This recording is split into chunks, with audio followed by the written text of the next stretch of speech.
Es mucho, pero que mucho más que un simple líquido rojo. Es en realidad un tejido que está en constante movimiento, absolutamente fundamental para la vida y además una fuente de información increíble para el diagnóstico. Así que hoy vamos a sumergirnos en su fisiología para entender exactamente cómo funciona. A ver, pensemos un momento. ¿Cuál es el único tejido que realmente conecta cada rincón, cada célula de nuestro cuerpo? Pues sí, efectivamente, es la sangre. Y justo por eso, por su capacidad de llegar a todas partes, se convierte en una herramienta de diagnóstico con un valor, bueno, incalculable. Y no es poca cosa, ¿eh? En un adulto de tamaño medio tenemos unos 5 litros de este tejido vital fluyendo sin parar. Este volumen, que técnicamente se llama volemia, es como nuestro gran río interno. Y los próximos minutos vamos a ver de qué se compone y qué secretos se esconde. Bien, aquí tenemos nuestra hoja de ruta para hoy. Vamos a empezar por el contexto, los compartimentos líquidos donde se mueve todo. Luego nos meteremos de lleno con las propiedades y el volumen de la sangre, su composición, sus funciones vitales y, para terminar, cómo aplicamos todo esto en la clínica. Para poder entender la sangre, lo primero es entender dónde vive, cuál es su entorno. Y es que, ojo al dato, el 60% de nuestro cuerpo es líquido.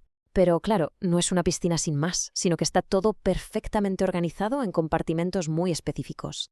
Y lo más interesante es que la composición química de estos compartimentos es radicalmente distinta. Fijaos en la diferencia entre el líquido que está fuera de las células, el extracelular, que a su vez se divide en plasma y líquido intersticial, y el que está dentro, el intracelular. Es que no se parecen en nada. Y estas diferencias, como veremos, son la clave de todo. La diferencia más bestia, la más llamativa, está en los cationes, los iones positivos. Dentro de las células, el que manda es el potasio. Pero fuera, en el líquido extracelular, el rey indiscutible es el sodio, que suele ir de la mano con el cloro. Esta separación tan estricta no es casualidad, es la base para que nuestras células puedan funcionar. Y dentro del líquido extracelular hay otra diferencia fundamental: las proteínas. El plasma de la sangre está hasta arriba de proteínas. En cambio, el líquido intersticial, el que baña directamente a las células, apenas tiene. ¿Por qué es tan importante? Pues porque son precisamente esas proteínas del plasma las que se encargan de mantener el agua dentro de los vasos sanguíneos. Muy bien, ya hemos puesto el escenario. Ahora sí, vamos a centrarnos en la protagonista, en la sangre. Vamos a ver sus características físicas, porque como decíamos, no es un simple líquido rojo. Tiene unas propiedades muy concretas y súper reguladas. La volemia, como ya adelantamos, es el volumen total de sangre. Se puede estimar de una forma bastante fiable. Es entre el 7 y el 8% de nuestro peso corporal. Pero cuidado, no es un valor fijo. Cambia en situaciones como el embarazo, donde aumenta, o si alguien se va a vivir a la montaña, a gran altitud, donde el cuerpo reacciona fabricando más glóbulos rojos.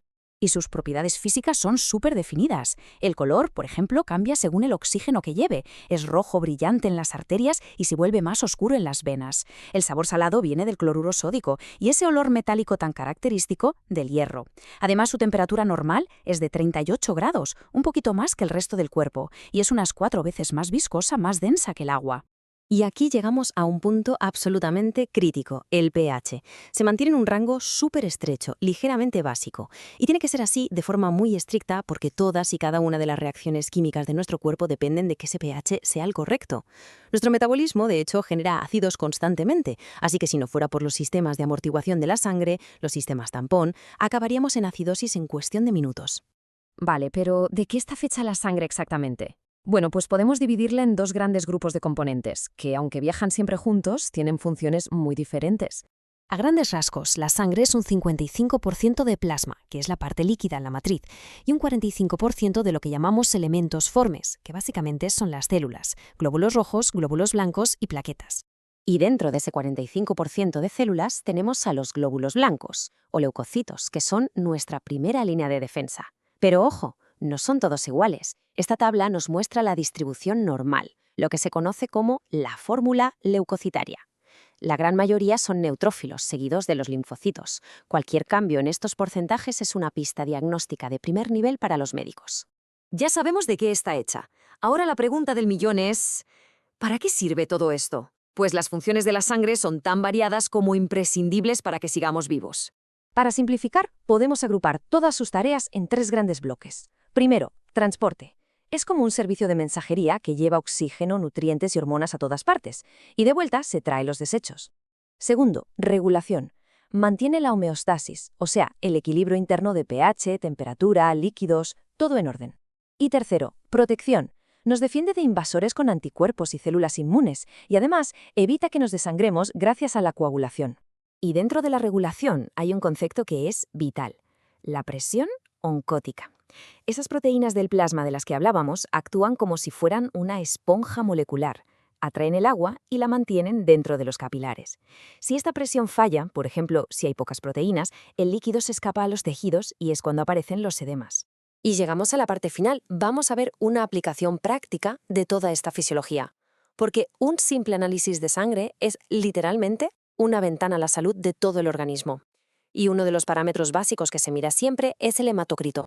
Pero antes de nada, un pequeño apunte técnico que es crucial en el laboratorio. Cuando se analiza la parte líquida, se puede obtener plasma o suero. La diferencia: si a la muestra de sangre se le añade un anticoagulante, lo que se obtiene es plasma, que todavía tiene todos los factores de la coagulación.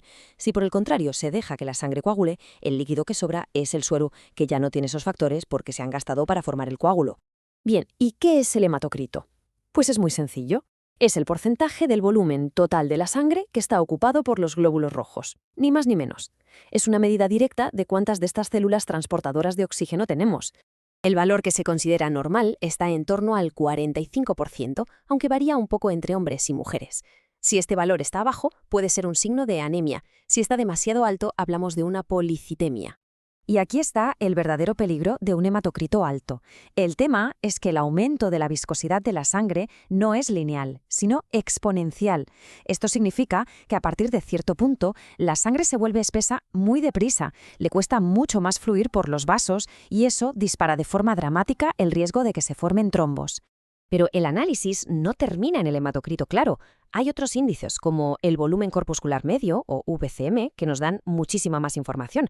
Este en concreto mide el tamaño medio de los glóbulos rojos, y eso es súper útil para poder diferenciar y clasificar los distintos tipos de anemias que existen.